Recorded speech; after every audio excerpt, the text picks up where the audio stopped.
warahmatullahi wabarakatuh. Perkenalkan, nama saya Sistia Pratiwi dari jurusan Tarbiyah dan Keguruan, program studi Pendidikan Agama Islam semester 4. Video ini saya buat untuk memenuhi tugas mata kuliah Pemikiran Pendidikan Islam yang diampu oleh Ibu Ika Kurnia Sofiani, STHI, MPDI. Di sini saya akan sedikit mempresentasikan hasil analisa artikel saya yang berjudul Pendidikan Islam Inklusif dalam Pemikiran Syed Hussein Nas. Pemikiran Nas yang mencoba merangkai unsur tasawuf atau spiritualitas, sains, dialog antar agama yang dikaitkan dengan pendidikan menjadi rangkaian eksklusivitas yang patut dan layak kita perbincangkan untuk diterapkan dalam pendidikan Islam. Sebagaimana kajian tentang Nars, konsep pendidikan lebih sesuai dengan pendidikan kaum sufi atau model tasawuf dan spiritualitas. Kajian tersebut lebih melihat jalan sufi atau spiritualitas sebagai jalan sunyi yang hanya dapat diperoleh oleh sedikit orang.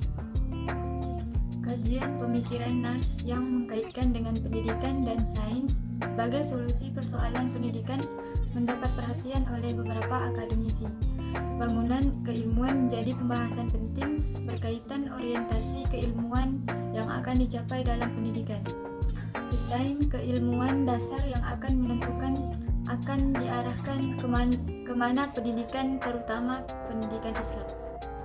Nars dan perjalanan pemikirannya dapat menjadi tawaran konsep dan contoh dalam mendesain pendidikan Islam. Yang pertama yaitu perjalanan intelektualisme Nars yang dimulai dari berbagai guru atau pemikir yang datang dari berbagai kalangan baik Islam atau non-Islam, bahkan menggunakannya sebagai bagian dari sumber kebenaran yang datang dari arah lain. Yang kedua, metode perennial yang dipakai Nars, suatu metode yang digunakan untuk menggabungkan berbagai pengetahuan dan kebenaran, baik dari barat atau timur, Islam atau non-Islam. Yang ketiga, sains secara dalam pemikiran Nars.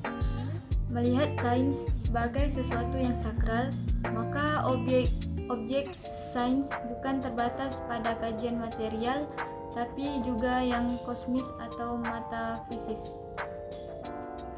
Ketiga, inti dari pemikiran Nars dapat diimplementasikan dalam pendidikan Islam di Indonesia.